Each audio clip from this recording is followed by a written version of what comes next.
of last 8 parliaments, our salaries were never increased. Our salaries were never increased. We have to live on the previous parliament salaries. The assumption out there is that as members of parliament, we are entitled to free fuel. We are entitled to free electricity. We are entitled to free water. In fact, we are entitled to free vehicles and free drivers. That's the expectation out there. And on top of that, we are paid huge sums of money at the end of every month. That is the perception out there. A perception that is very, very difficult to confront. In fact, we are even told sometimes that we are fed breakfast and lunch, full chicken, when we work here. Take it or leave it. It is believed that we have money to the extent that, after all, we are supposed to do whatsoever is needed by our constituents and, for that matter, other persons within society. But it's most unfortunate. Our businesses, some of us, our businesses die naturally when we become MPs. If you look at the Article 71 groups, the judicial people, when they go on retirement from the High Court, Appeal Court, to the Supreme Court, they all go on retirement on their salaries. As soon as a High Court judge is appointed, the state hired a driver for him, provide him with fuel, and so on and so forth. But same cannot be said for members of parliament. You are elected as member of parliament, and you have to employ your own driver, pay him or her from your meager salary that is given to you. When you go on retirement, you are at the mercy of God. Whether how you survive, nobody cares. Mr. Speaker, so I think that this is very, very important, and it is timely that we look at this thing critically. And I'm sure former MPs who are here, from time to time, our former colleagues come to this parliament, and you see their situations, their conditions, very horrible. Some of them even manage to buy their daily drugs. It's a problem. So, Mr. Speaker, even though we opted to come and serve, now it's becoming like a sin to offer yourself to serve as a member of parliament. Look, the whole of last 8 parliaments, our salaries were never increased. Our salaries were never increased. We have to live on the previous parliament salaries. And I'm sure non-parliament too is going to continue. As we are here now, we don't know how much we are going to earn in the form of salaries. So why should we be treated this way?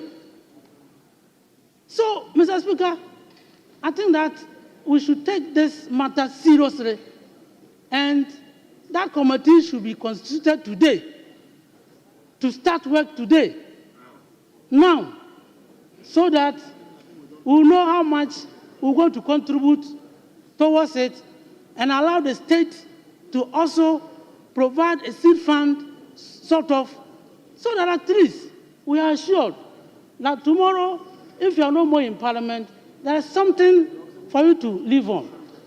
Mr. Speaker, I have been here for 20 years already. I've been here for 20 years, but I don't have any security. If I should leave parliament today, I don't have any security to guarantee how I'm going to survive in this country. So I want to commend Harry, the majority leader, for this proposal. All of us must embrace it and ensure that it comes to realization. It is a very important and laudable statement he has made. And just as earlier commenters might have said, when you sit here, you actually do not see the situation as long as you continue to be an MP. It is when you meet some of our colleagues that reality will dawn on you. Some have actually died out of poverty. Some have had certain issues that are such that they cannot even come back to this house to complain. And one of my colleagues across the aisle said it. Some of these issues are created by ourselves. Because when you live a certain lifestyle, you try as much as you can to support those that are outside. Sometimes you go a borrowing to support them. Some of them believe that you take so much money or you get so much money. Mr. Speaker, take it or leave it. It is believed that we have money to the extent that, after all, we are supposed to do whatsoever is needed by our constituents and, for that matter, other persons within society. But it's most unfortunate.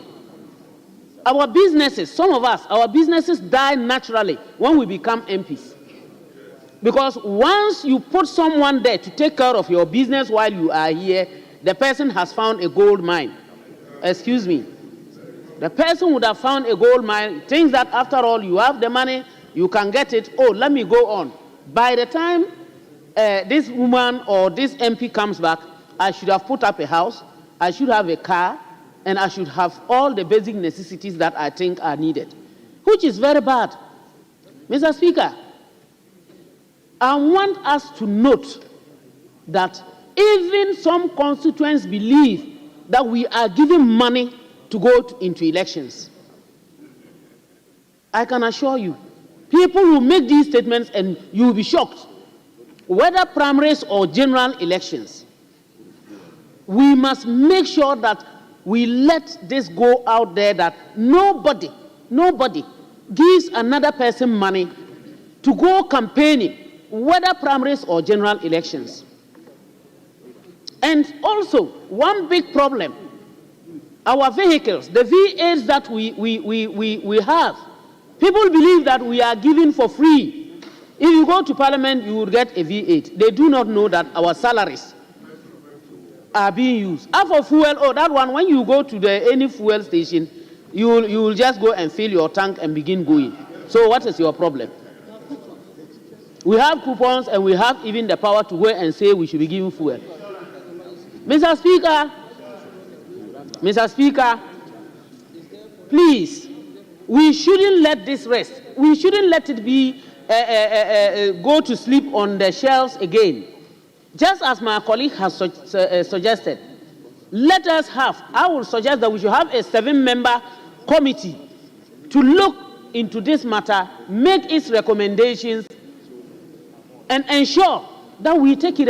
I make this request because I have been in this parliament before, I'm still here, and I have the experience of being a member of parliament.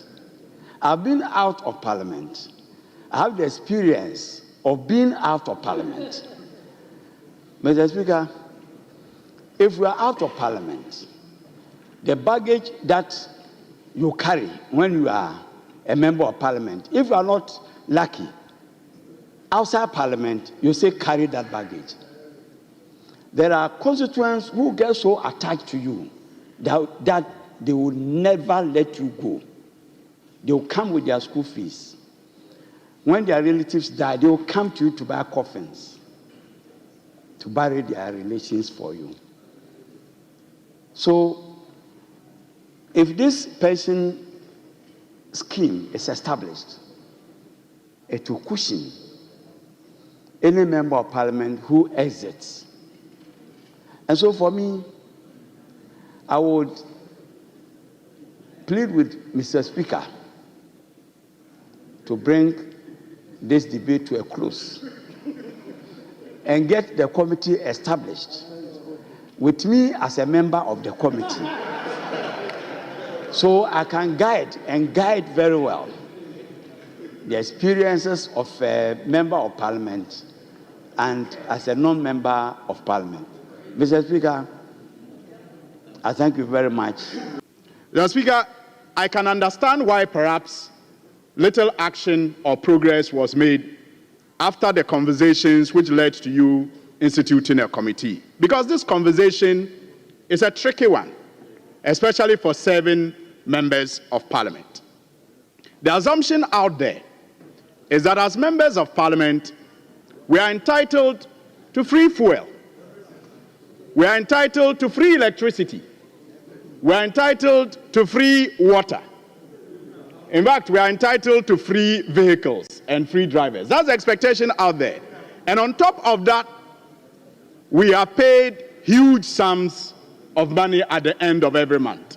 That is the perception out there. A perception that is very, very difficult to confront. In fact, we are even told sometimes that we are fed breakfast and lunch, full chicken, when we work here. Mr. Speaker, perhaps it is because I have had cause to say in private discussions that if you are not naturally a giving person, if you are not naturally one who is willing to share whatever you have, it may be very difficult for you to succeed in politics, especially African politics. And so it becomes difficult for people to understand that the MP's desire to share the little that they have doesn't mean that they don't have. It does not sometimes illustrate their desire to make sacrifices. It rather points to a non-existent abundance. Because naturally, people will want to keep what they have for themselves and their families. And so if you stand as a member of parliament and maybe by nature, by your upbringing, you are prone to giving, and you give so much to society, it is forgiving and forgivable for society to begin to think that you are giving that much because you have so much, when the reality is that it is just because you have elected to serve. And so it becomes an embarrassment in some cases, even when you fail to serve. And so whatever you will do within your limited resources to serve, you do it. Mr. Speaker, I have said that sometimes the lifestyle of living 7 members of parliament can be likened to, figuratively, a pipeline that transmits water into your house. The pipeline is deceived into thinking that it is full of water until the GWCL locks the tap. And then it realizes that it is just a dry pipe without water. And that's what happens to many members of parliament when they leave this place. In the course of serving, because of the opportunities that you have here, you may begin to even feel wealthy and look wealthy. But once that tap is locked, then the reality dawns on you. And like our senior colleague said, the reality only hits you, the one who feels it, not those who have been dependent on you, because they continue to think that you still have that opportunity to serve. And it is true that we have all faced it in our lives. You meet members of parliament, and sometimes the shameful request, I call it shameful because it is demeaning of their status, that they make of you, will get you thinking about your future in this house. So, Mr. Speaker, I agree with the leader of government business and the majority leader that it is an important thing for us to do. And I hope that this time around, the committee will perform better than the one that was set up during the 8th committee. I'm confident that the leader of government business will lead this and champion it and ensure that it is done, contingent especially on the years of service that one may have, done in this house, contingent on age at which this pension can be accessed, and also contingent on, different sources of funding, including the contributions of members. Mr. Speaker, on this note, I agree with our senior colleague, Honorable Collins Dauda, that enough of the talking. Let's set the committee to begin work. I thank. We don't need to reinvent the wheel. Again, at Uganda, we were amazed. Speaker, they passed the first legislation, they practiced it, they amended it to incorporate differences, and now Uganda have a whole secretariat dedicated for members of parliament pension scheme. And when we heard them as they made presentation to us, the volume of premium that they've been paying over the years, it will beat your imagination. It will beat your imagination. It's not too late for us to start the process, and more often than not, when these matters come up and we speak to it, we become a punching bag of the public. No, there are other professions in this country who have pension schemes. So what we are doing is not anything untoward. Other the teachers have their pension scheme, or the doctors, other professions who have their pension scheme. Members of parliament is long overdue. We have to come together and give meaning to this good interment and turn it to a reality. Enough of the lamentations. Yes, the last parliament, Speaker, anytime we have to remember any of our members who have passed on, that the matter of welfare and pension will always come in, where we'll speak, we'll put on the ashes and tear our clothes and lament enough, and yet we go to sleep. This day, we should change the action lines and give all the support and turn it to a reality. And this will be, leader, this will go as a feather in your cap. Of course, all of us will take pride in it, but you have blazed the trail and led the way, and all of us will follow suit. We in the minority will follow you and make sure we get this thing done as planned.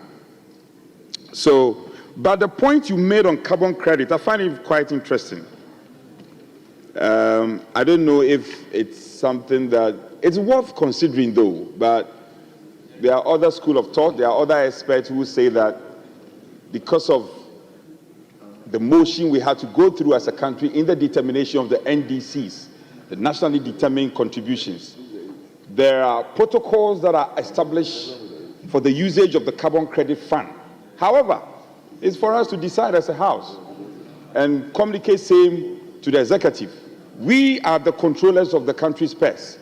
If it is so decide, we so decide that in the interest of us and the interest of the representatives of the people, funding from the carbon trade should be rededicated to the welfare of members. Some portion of it should be rededicated.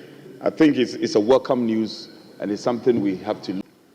Since assuming office a week ago, my immediate attention has been on how to contribute towards the efforts of my predecessors and our Right Honourable Speaker, Sumana Alban Kingsford Bagbin, to strengthen the institution of Parliament by addressing the anxieties and concerns of members of Parliament when they fail to be re-elected or voluntarily decide not to run for office again. An institution is as strong as the individuals who populate that institution. Parliamentarians who know they are well catered for when they retire will be difficult to bribe and improperly influence. They can devote their attention to work and put up their best for their constituents and country. They will make Ghana great again. They can more adequately resist pressure from lobbyists and certain interest groups. So on the basis of that, I am proposing to this House for us to design a pension scheme that will cater to the needs of parliamentarians when they decide not to run for office again, or they run but they lose their elections and they are no longer here in this House. Mr. Speaker, it is a noble thing to decide to serve your constituency in this House, and sometimes people serve for a very long time. And in my instance, I was here since 20 years ago. I know of colleagues in this House who have been here for the past 24 years. And yet, those people leave this House without an adequate pension arrangements to cater for their needs so that they can live in dignity when they leave this House. There's a perception that we are all very rich and we are well-to-do. But many of you in this chamber know that that is far from reality. There are many of us who are not that well-to-do and haven't prepared very well before coming to this House and have had a difficulty throughout their stay in this House maintaining their constituencies and themselves. And yet, we don't have a pension scheme that caters for MPs when they leave this House. Some MPs leave this House and within months, sometimes not years, most MPs leave this House and within a very short period of time, when you meet colleagues outside this House, they are in a very miserable and deplorable state. And sometimes, whilst here, out of our meager resources, we will have to be extending support to our colleagues who unfortunately couldn't make it to return to this House. Some parliaments have mechanisms and schemes that they use to support parliamentarians. And so we are looking at establishing a committee of this House to look at all the available models of schemes that are used as pension schemes for parliamentarians when they finally leave this House. We have models in the UK. The UK has a Pensions Act, an MP's Pensions Act, which has a scheme that has a benefit package for MPs. It is drawn out of contributions from individual members of parliament, and then contributions from the exchequer, and then they have different benefit packages for MPs depending on how long they have stayed in the House and at what age they have retired out of parliament. We also have a model not far away on the African continent in Kenya. And Kenya also has a model that is partly funded from the state coffers and then contributions from members of parliament. Here in Ghana, we want to establish a scheme, but we don't want the pensions of members of parliament to become a burden on the taxpayer. And so we are proposing to design an MP's pension scheme that is going to be funded from carbon credits, revenues from carbon credit. We believe that the carbon credit market is one that has not been fully explored by Ghana. And so if we put in place the right infrastructure for carbon credit markets, and we put members of parliament in charge of ensuring that all the policies and programs that enable Ghana to gain so much from trading in carbon credit in the international market, some of those revenues can go into the pension fund of members of parliament. And because members of parliament will be benefiting enormously from that fund, then all members of parliament, including past members of parliament, will become more devoted to all the measures that need to be put in place in order to deal with emission challenges, carbon emission issues, and environmental sustainability policies and programs, ensuring that we become a greener economy, ensuring that we diversify our energy sources, and ultimately all that would earn us more carbon credits. And in the process, we'll be gaining more money from the carbon credit revenues, and then with our commitment to put some of it in the pension fund of members of parliament, parliamentarians will be able to retire on a very decent pension. Mr. Speaker, this is the proposal that I have for this House, and I want to move that this House considers and adopts this proposal for us to set up a committee which will study all the available options, bring us concrete proposals for us to set up an MP's pension fund scheme that draws resources largely from carbon credit revenue. Thank you very much, Mr. Speaker. I so move.